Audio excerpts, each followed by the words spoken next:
जय हिंद साथियों, बहुत बहुत स्वागत है आपका अरुणोदय क्लासेस के परिवार में। साथियों, आज है 9 नवंबर और हम चर्चा करेंगे आज के महत्वपूर्ण करंट अफेयर के प्रश्नों पर। साथियों, जैसे कि आपको पहले से ही पता है, मैं अरुण कुमार आर्य हर रोज के महत्वपूर्ण करंट अफेयर के प्रश्नों पर चर्चा करता हूं। तो साथियों, इसी श्रृंखला को आगे बढ़ाते हुए हम शुरुआत करते हैं आज के पहले प्रश्न की। आज का पहला प्रश्न आपकी स्क्रीन पर है। हाल ही में भारत सरकार द्वारा शुद्ध कार्बन उत्सर्जन योजना कहां प्रारंभ की गई? आपका ऑप्शन ए है लखनऊ, आपका ऑप्शन बी है नई दिल्ली, आपका ऑप्शन सी है मथुरा या आपका ऑप्शन डी सही है गुड़गांव। तो साथियों, शुद्ध कार्बन उत्सर्जन योजना ये आपकी प्रारंभ की गई है मथुरा में, तो आपका ऑप्शन सी सही हो जाएगा। शुद्ध शून्य कार्बन उत्सर्जन योजना।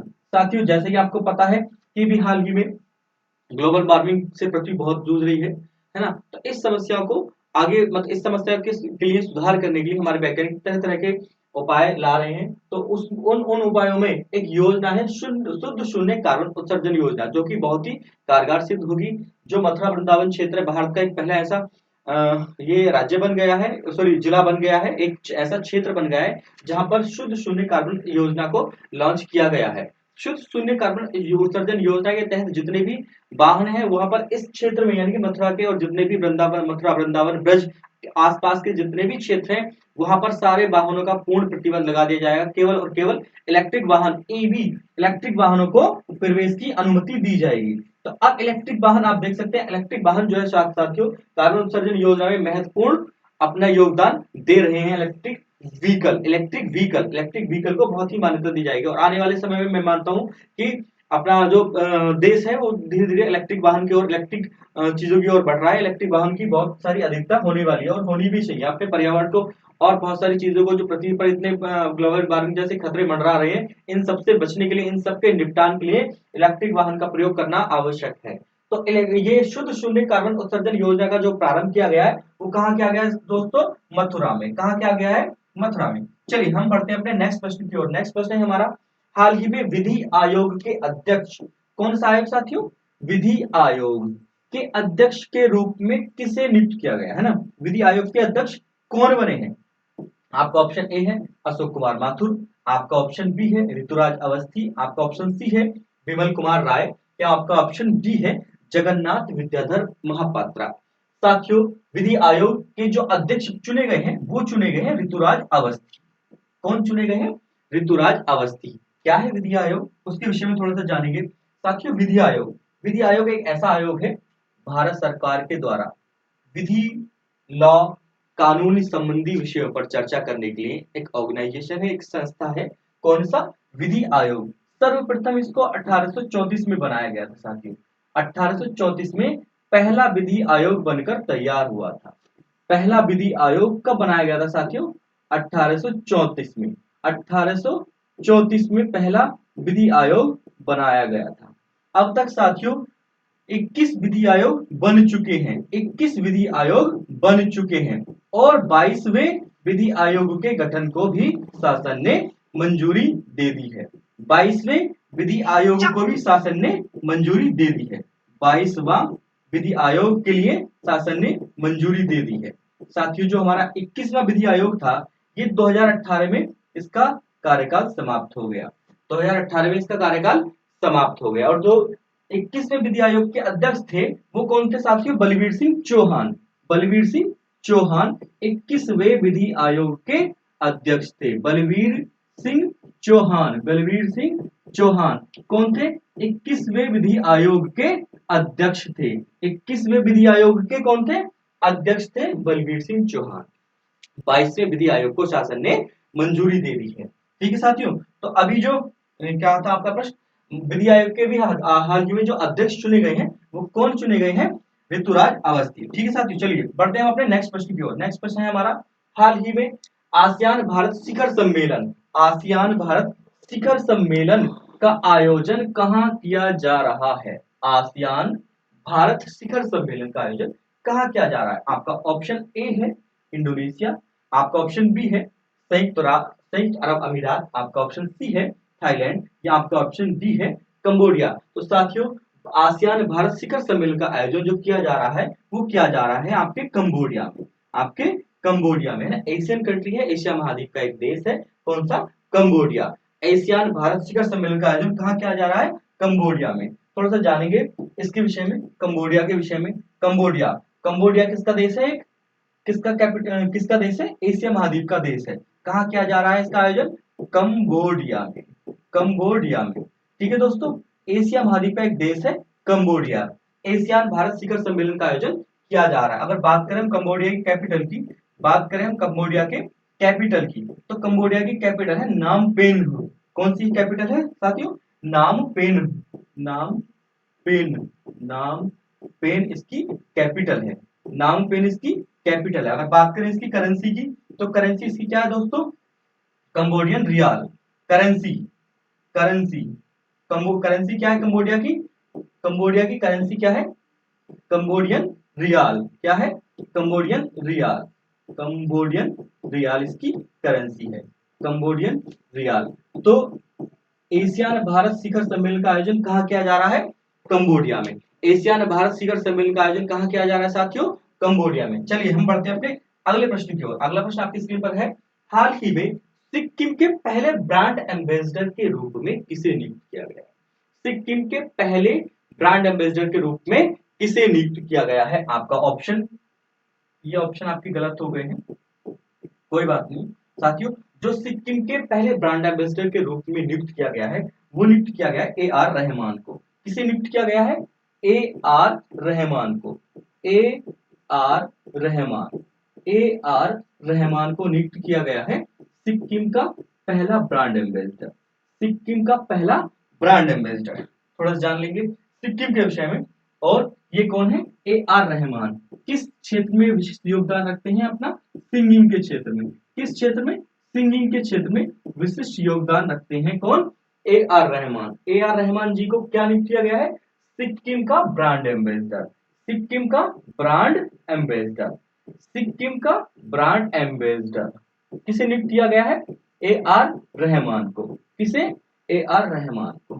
सिक्किम के विषय में जानेंगे थोड़ा सा। किसके विषय में जानेंगे साथियों? सिक्किम के विषय में जानेंगे। सिक्किम भारत का राज्य है जो कि कब 1975 में, 1975 में अपने 22वें राज्य के रूप में भारत में शामिल हुआ था।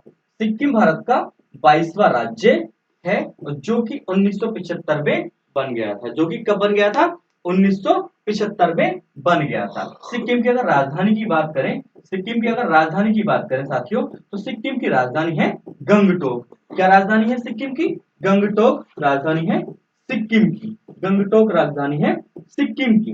पूर्वी राज्यों का एक, पूर्वी राज्यों में सम्मिलित है कौन सा? सिक्किम राज्य, है ना। यहाँ पे इसके पीछे मैप देख सकते हैं। सिक्किम एक ऐसा, एकमात्र ऐसा देश है जो एकमात्र ऐसा देश नहीं कह सकते आप, ऐसे बोलेंगे कि सिक्किम तीन देशों से घिरा है। सिक्किम किन किन किन देशों से घिरा है? 3 देशों से घिरा है सिक्किम। भारत का पूर्वी राज्य है सिक्किम, जो कि 3 देशों से घिरा है। कौन कौन से? एक है नेपाल, पहला है नेपाल, दूसरा है बांग्लादेश, दूसरा है बांग्लादेश। सिक्किम 3 देशों से अपनी सीमा बनाता है। तीसरा कौन सा है? चीन स्वायत्त भूटान। चीन के स्वायत्त में है भूटान। तो सिक्किम जो है वो 3 देशों से अपनी सीमा बनाता है। पहला नेपाल, दूसरा भूटान और तीसरा बांग्लादेश। अच्छा, सिक्किम भारत का एकमात्र ऐसा राज्य है जो केवल एक ही राज्य से सीमा बनाता है। सिक्किम केवल एक ही राज्य से सीमा बनाता है। एक ही राज्य से सीमा बनाता है। सिक्किम एक ही राज्य से सीमा बनाता है। एक ही राज्य से सीमा बनाता है। तो वो कौन सा राज्य है साथियों? वो है आपका पश्चिम बंगाल। वो है कौन सा? पश्चिम बंगाल। पश्चिम बंगाल। सिक्किम जो है केवल पश्चिम बंगाल से अपनी सीमा साझा करता है। सिक्किम केवल पश्चिम बंगाल से अपनी सीमा साझा करता है। सिक्किम की राजधानी क्या है? गंगटोक। सिक्किम की राजधानी क्या है? गंगटोक। 3 देशों से सिक्किम भारत की सीमा बनाता है। नेपाल, दूसरा बांग्लादेश, तीसरा भूटान। ठीक है साथियों। और सिक्किम भारत का 22वां राज्य है। सिक्किम भारत का 22वां राज्य जो कि 1975 में बन गया था। 1975 में भारत में शामिल हो गया था। चलिए साथियों, अब हम बढ़ते हैं अपनी नेक्स्ट प्रश्न की ओर। हमारा अगला प्रश्न है, हाल ही में किसे petroleum corporation limited, petroleum corporation limited के अध्यक्ष और प्रबंध निदेशक के रूप में चुना गया है? अध्यक्ष और प्रबंध निदेशक के रूप में नियुक्ति हुई है? आपका ऑप्शन ए है श्याम शरण वर्मा, आपका ऑप्शन बी है आर के गुप्ता, आपका ऑप्शन सी है वी आर कृष्ण गुप्ता, या आपका ऑप्शन डी है देवी प्रसाद सिंह। तो साथियों, जो पेट्रोलियम कॉर्पोरेशन लिमिटेड के अध्यक्ष और प्रबंध निदेशक के रूप में चुने गए हैं वो चुने गए हैं V R Krishna Gupta. V R Krishna Gupta ये है हमारे वी आर कृष्ण गुप्ता जी, ये चुने गए हैं Bharat petroleum corporation limited BPCL. कौन? BPCL, Bharat power petroleum corporation limited. Bharat petroleum corporation limited के सीएमडी के रूप में किन्हें चुना गया है? सीएमडी के रूप में किन्हें चुना गया है? ये हमारे वी आर कृष्ण गुप्ता। जो बीपीसीएल है इसकी स्थापना साथियों हुई थी 1952 में। BPCL Bharat petroleum corporation limited की स्थापना कब हुई थी? 1952 में। 1952 में। बीपीसीएल का मुख्यालय कहां है साथियों? मुंबई में। बीपीसीएल का मुख्यालय कहां है दोस्तों? मुंबई में। चलिए बढ़ते हैं हम अपने अगले प्रश्न की ओर। अगला प्रश्न आपकी स्क्रीन पर है। हाल ही में फोर्ब्स की 20 एशियाई महिला उद्यमियों की सूची में कितनी भारतीय महिलाओं को शामिल किया गया है? फोर्ब्स की 20 एशियाई महिला उद्यमियों की सूची में कितनी भारतीय महिलाओं को शामिल किया गया है? आपका ऑप्शन ए है 2, आपका ऑप्शन बी है 3, आपका ऑप्शन सी है 11, या आपका ऑप्शन डी है 13। तो साथियों, फोर्ब्स ने अभी 20 महिला 20 एशियाई महिला सेलेक्ट की हैं, अपनी सूची में शामिल करा है, जिसमें कि 3 भारतीय महिलाएं भी शामिल हैं। तो आपका ऑप्शन बी सही हो गया। फोर्ब्स ने कितनी भारतीय महिला उद्यमियों को अपनी सूची में जारी करा है, अपनी लिस्ट में जगह बरकरार रखी है, वो 3 महिलाएं। कितनी महिलाएं साथियों? 3 महिलाएं हैं। फोर्ब्स, ये है फोर्ब्स। क्या है फोर्ब्स साथियों? क्या है फोर्ब्स? फोर्ब्स क्या है? अमेरिका निजी स्वायत्त एक प्रकाशन और मीडिया कंपनी है। अमेरिका द्वारा संचालित अमेरिका की कंपनी, अमेरिका स्वायत्त की है ना, निजी प्राइवेट कंपनी है। कैसी कंपनी है? प्राइवेट कंपनी है अमेरिका की। ये क्या काम करती है? ये मीडिया प्रकाशन का काम करती है। क्या काम करती है? प्रकाशन और मीडिया प्रबंधन का। प्रकाशन यानी कि मैगजीन वगैरह छापना का, प्रकाशन मैगजीन वगैरह छापने का काम करती है। कौन सी कंपनी? फोर्ब्स, प्रकाशन एवं मीडिया कंपनी। प्रकाशन एवं मीडिया कंपनी है कौन सी? फोर्ब्स। तो फोर्ब्स क्या करती है? हर महीने एक मैगजीन जारी करती है। फोर्ब्स क्या करती है? हर महीने एक मैगजीन जारी करती है। उस मैगजीन में विशिष्ट व्यक्तियों, जैसे विशिष्ट महिला उद्यमी हो गई है ना, पुरुष उद्यमी हो गए, सबसे ज्यादा अमीर व्यक्ति हो गए, तो बहुत सारे जो प्रभावशाली युवा हैं, सबसे ज्यादा प्रभावशाली युवा हैं, इन तरह तरह के जो भी विशिष्ट क्षेत्र में विशिष्ट योगदान रखते हैं, उनको अपनी मैगजीन के रूप में अपनी एक सूची जारी करती है और अपनी सूची में जगह देती है। तो फोर्ब्स ने भी हाल ही में 20 एशियाई महिलाओं को अपनी सूची में जगह दी है। उन 20 एशियाई महिलाओं में 3 भारतीय महिला उद्यमियों को, जो कि बिजनेसमैन है, ये महिला जो महिला उद्यमी है, महिला बिजनेसमैन है, इन्हें अपनी सूची में जारी करा गया, मतलब इन्हें अपनी सूची में स्थान दिया गया है। तो साथ ही जो पहली है वो सोमा मंडल है। ये कौन है? सोमा मंडल। अभी मैं आपको एक नया टैबलेट वो ले लेता हूँ। ये कौन है? सोमा मंडल। पहली महिला कौन है साथियों? सोमा मंडल। सोमा मंडल। ये कौन है?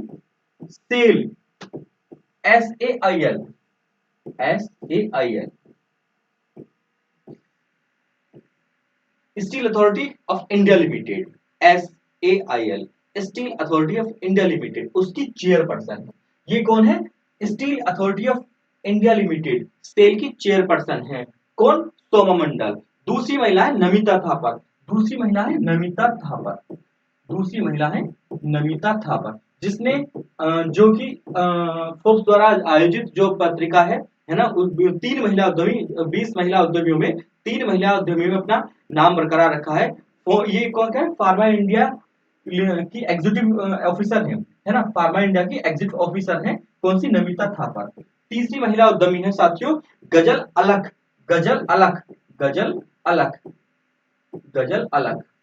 तो 3 महिला उद्यमी हैं जिन्होंने फोर्ब्स की महिला उद्यमी सूची में अपना स्थान बरकरार रखा है साथियों। ठीक है, चलिए अब बढ़ते हैं अपने नेक्स्ट प्रश्न की ओर। हमारा नेक्स्ट प्रश्न है, अगले वर्ष आयोजित G20 की अध्यक्षता कौन सा देश कर रहा है? 2023 में आयोजित होगा, 2023 में आयोजित होगा, सितंबर 2023 में, सितंबर 2023 में आयोजित होगा क्या, G20 का वार्षिक सम्मेलन। तो उसकी अध्यक्षता कौन सा देश करेगा, संयुक्त अरब अमीरात, आपका ऑप्शन बी है अमेरिका, यहाँ आपका ऑप्शन सी है भारत, आपका ऑप्शन डी है ब्राजील। तो दोस्तों जो G20 है उसकी अगले वर्ष अध्यक्षता होने वाली है, अध्यक्ष अगले वर्ष मीटिंग होने वाली है, तो उसकी अध्यक्षता कर रहा है भारत। उसकी अध्यक्षता कौन कर रहा है, भारत, G20 की। और दोस्तों एक चीज और पता चले भी, हाल ही में प्रधानमंत्री नरेंद्र मोदी जी ने, हाल ही में नहीं बल्कि कल ही प्रधानमंत्री नरेंद्र मोदी जी ने अध्यक्षता करेगा कौन, भारत, तो उसके एवज में अपना ही लोगो, ये है G20 का भारत की अध्यक्षता करने का नया लोगो। G20 की अध्यक्षता 2023 में कौन करेगा, भारत। G20 की अध्यक्षता सितंबर 2023 में होने वाली है, सितंबर 2023 में होने वाली है साथियों। इसकी अध्यक्षता कौन करेगा, अपना प्यारा भारत करेगा साथियों। तो कल ही अपने प्राइम मिनिस्टर नरेंद्र मोदी जी ने एक लोगो जारी कराया, और लोगो आप स्क्रीन में देख सकते हैं, लोगो आप स्क्रीन में देख सकते हैं, ये है G20 की वार्षिक सम्मेलन 2023 का लोगो साथियों। और इसकी इन्होंने, प्रधानमंत्री नरेंद्र मोदी जी ने अपनी अलग थीम भी रखी है, एक अलग थीम भी रखी है। क्या है थीम दोस्तों, क्या है थीम साथियों, जो थीम है वो है वन अर्थ। क्या है, वन अर्थ, वन फैमिली और वन फ्यूचर।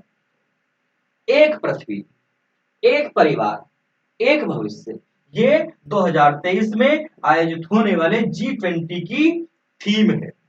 और एक वाक्य रखा है, वसुदेव कुटुंबकम, वसुदेव कुटुंबकम, वसुदेव कुटुंबकम को आगे रखते हुए भारत की 2023 की G20 की अध्यक्षता कौन करेगा, भारत। और उसकी थीम रखी है one earth one family one future, one earth one family one future, एक पृथ्वी, एक परिवार, एक भविष्य।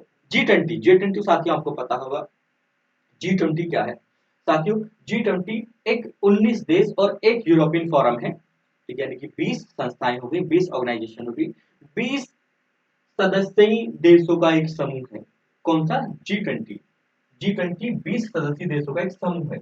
G20 की साथियों स्थापना, अगर हम इसकी स्थापना की बात करें साथियों, तो इसकी स्थापना हुई थी 1999 में, 1999 में इसकी स्थापना हुई थी। और जो भारत है, भारत 1999 से ही G20 का सदस्य देश है, 1999 से ही भारत G20 का सदस्य देश है साथियों। तो G20 की 2023 में अध्यक्षता कौन कर रहा है, भारत। और G20 की जो लोगो है वो आप देख सकते हैं, और जो थीम है वो कौन सी है, one earth one family one future. चलिए साथियों बढ़ते हैं हम अपने अगले प्रश्न की ओर। अगला प्रश्न आपकी स्क्रीन पर है, हाल ही में आयोजित युद्ध अभ्यास गरुड़, युद्ध अभ्यास कौन सा, गरुड़, युद्ध अभ्यास गरुड़ किन देशों के मध्य आयोजित किया जा रहा है। आपका ऑप्शन ए है भारत अमेरिका, आपका ऑप्शन बी है भारत ऑस्ट्रेलिया, आपका ऑप्शन सी है भारत सिंगापुर, आपका ऑप्शन डी है भारत फ्रांस। तो साथियों जो युद्ध अभ्यास है गरुड़ वो किया जा रहा है भारत और फ्रांस के मध्य। वो किसके मध्य आयोजित किया जा रहा है, भारत और फ्रांस के मध्य। और कौन सा युद्ध अभ्यास है, गरुड़।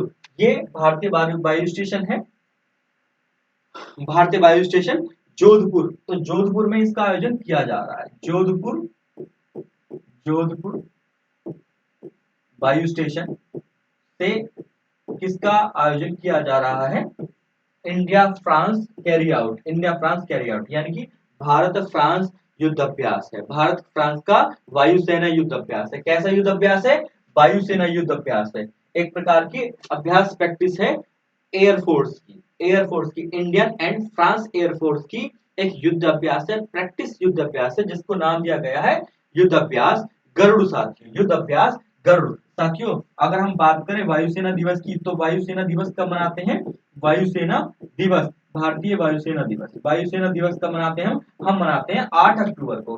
कब मनाते हैं साथियों हम, 8 अक्टूबर को, 8 अक्टूबर को हम मनाते हैं भारतीय वायुसेना दिवस। वायुसेना दिवस कब मनाते हैं हम, 8 अक्टूबर को साथियों। तो चलिए इसके साथ आज की प्रश्न की श्रृंखला समाप्त होती है। हमारे साथ बने रहिए साथियों। अगर आपको वीडियो पसंद आ रही है तो वीडियो को लाइक करिए, चैनल को सब्सक्राइब जरूर कर लीजिएगा और नोटिफिकेशन ऑन कर लीजिएगा। मैं देख रहा हूं कि बहुत लोगों ने चैनल को सब्सक्राइब कर रखा है पर घंटी नहीं दबा रखी, नोटिफिकेशन ऑन कर दीजिए। नोटिफिकेशन ऑन कर देंगे तो हमारी जितनी भी वीडियो है, जितनी भी आने वाली वीडियो है, आने से पहले आपको नोटिफिकेशन मिल जाया करेगी। ठीक है साथियों, तो इसके साथ आज की प्रश्न श्रृंखला समाप्त करते हैं। इसके साथ जय हिंद और सादर प्रणाम।